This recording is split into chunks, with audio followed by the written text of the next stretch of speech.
Welcome. Today we're conducting a technical audit of Federico Faggin's theory of quantum information panpsychism. We'll deconstruct his architectural claims, expose the structural illusions, and ask whether this framework actually builds a bridge between mind and matter, or simply dresses idealism in a mathematical trenchcoat. Federico Faggin is a legendary pioneer of classical hardware engineering, co-inventor of the world's first commercial microprocessor. But in recent years, he has turned from microchips to the philosophy of mind with a noble goal: to rescue human agency and free will from the mechanical determinism of materialist science. His core premise is deceptively simple, and he states it in plain English. You are the universe. The universe is your mind. Your mind makes quantum choices, and your physical body merely executes them. It sounds poetic, but as we'll see, the elegance stops at the surface. In this section, we review the claims made in this framework. We will break down how reality is constructed according to these theories. Faggin's architecture begins with what he calls the primitives, the foundational building blocks. He claims that consciousness and free will are fundamental, irreducible realities. They exist as a singular, ultimate cosmic entity he calls oneself, the boss. This is the starting point of everything, an indivisible, self-aware consciousness that is the true source of all reality. At the next level, we have the internal mechanics. The boss's mind is localized into what Faggin calls quantum fields. These fields are the internal shape of the self. When a quantum field is in superposition, that is, holding multiple possibilities at once, it simply means the boss is internally contemplating options. This is still entirely within the mind. No physics has happened yet. Now we move to the external side. Faggin splits reality into two: a private inner world of meaning, qualia, semantics, felt experience, and a public outer projection, which he calls the syntax or the material universe.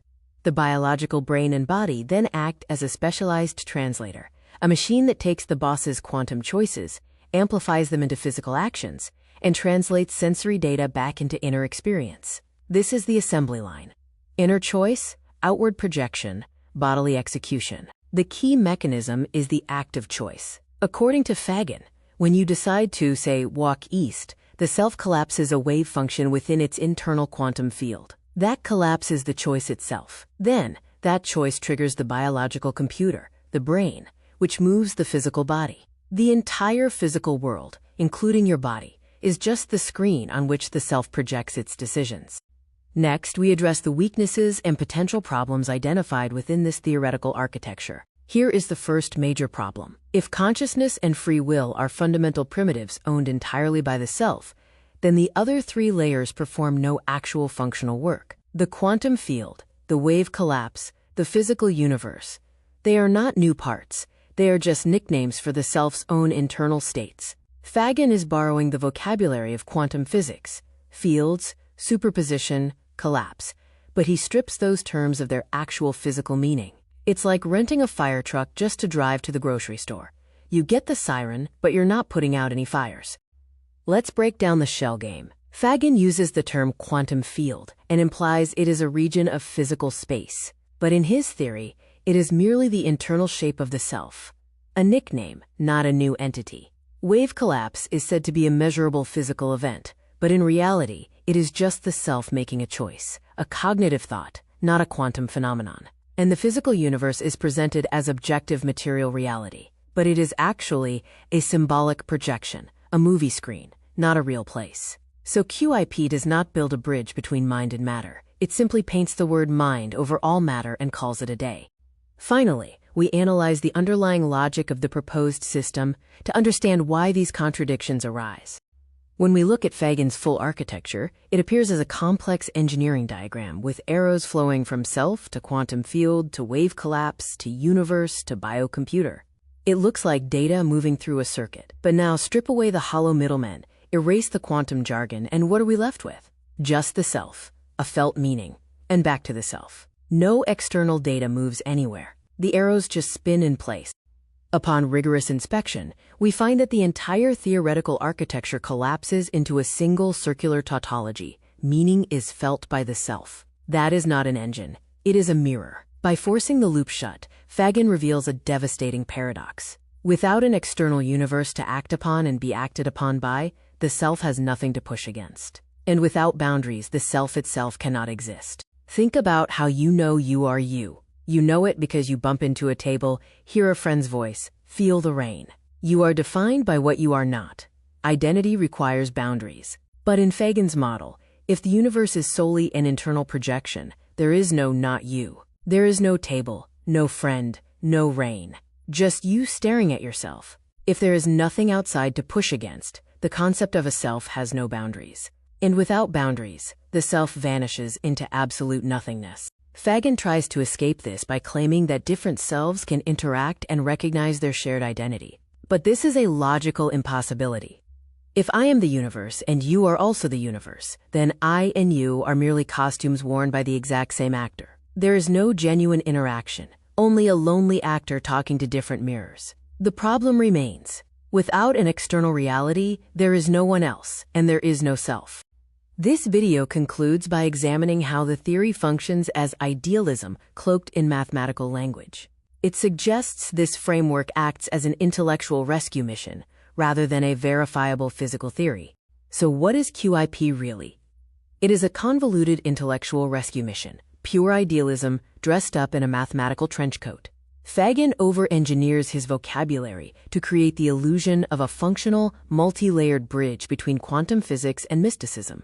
But a thorough audit of the circuit shows that no data actually moves. The microprocessor genius has successfully built a magnificent cosmic computer, but he has left it running without an external reality. The user is completely alone in an empty room, talking to their own reflection. In this addendum, we turn from the architectural illusions of Faggin's theory to its logical machinery. We will systematically catalog the philosophical fallacies and conceptual errors that run through quantum information panpsychism. Our goal is to demonstrate why this framework fails not just as physics, but as a coherent, logically consistent explanation of mind and matter. This slide outlines our diagnostic intent.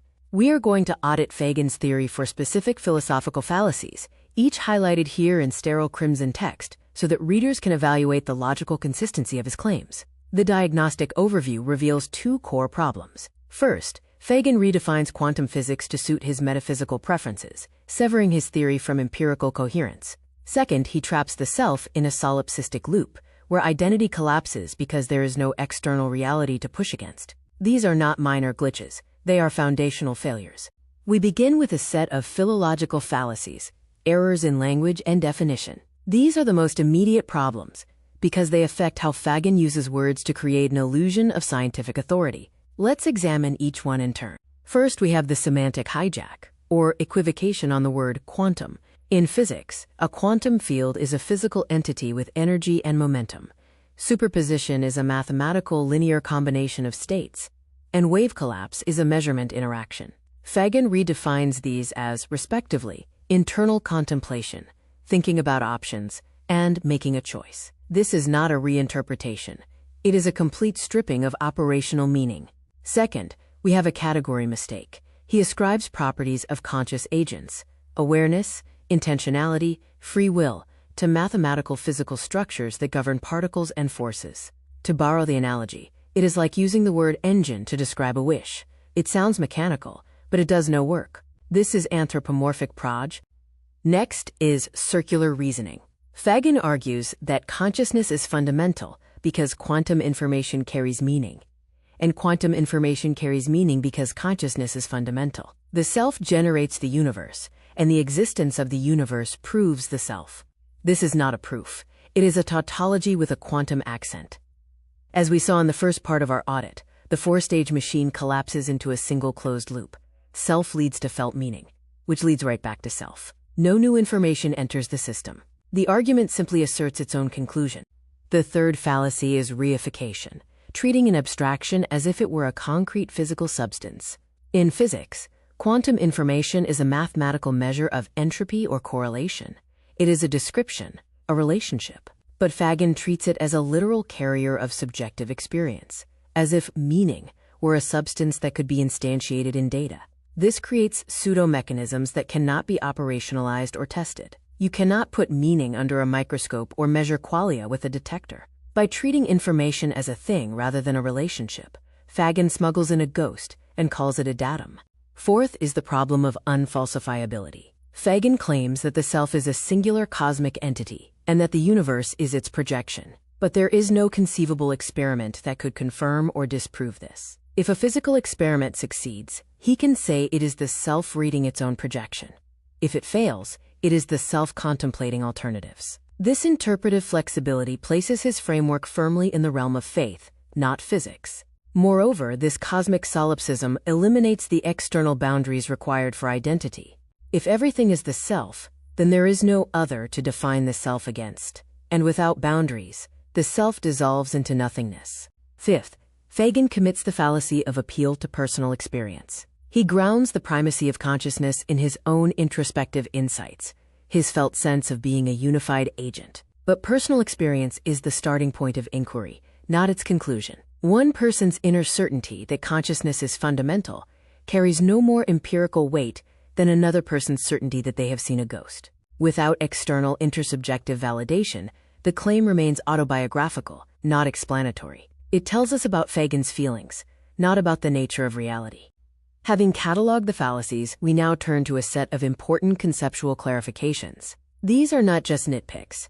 They are the essential distinctions that expose the fundamental errors in Faggin's thinking. Let's go through them one by one. First, let's clarify what a quantum field actually is. In physics, a quantum field is a fundamental physical entity that exists everywhere in space and time.